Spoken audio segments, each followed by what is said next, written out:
there, my name's Lauren McCauley, and I'm an audiology resident at Audiology Central. Today, I want to talk to you about bringing your child to their first hearing test if they are between the ages of 3 and 5. At Audiology Central, testing children is a huge passion of ours, and we aim to make it as seamless and fun as possible for everyone involved. If you were referred for the first time for a hearing test for your child, don't panic. A hearing test is very common and a first and necessary step to rule out hearing problems and really just see what's going on with your child. We'll start by asking some questions regarding your child's general and medical history, as well as their development and any therapies they may have. We'll also ask to see how you think they respond to sounds in the environment to get a better idea of why you're here and what's going on.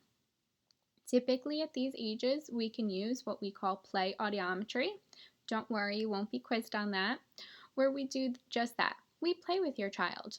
The basis of our hearing test will be testing your child's ability to hear different sounds and our speech to gain an understanding of how they are hearing.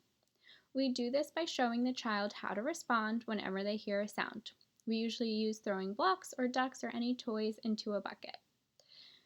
We'll also perform another 1 or 2 computerized tests to get a bigger picture of your child's ears and hearing. You will leave the office knowing the results of the test and what the next steps are. We can promise you that.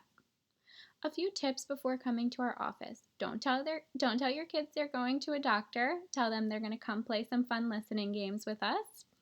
If you're really daring, try to get them accustomed to wearing headphones around the house about a week before the appointment. We aim to have both child and parent smiling when they leave. Hope this helps to answer some questions and hope to see you in the office again soon.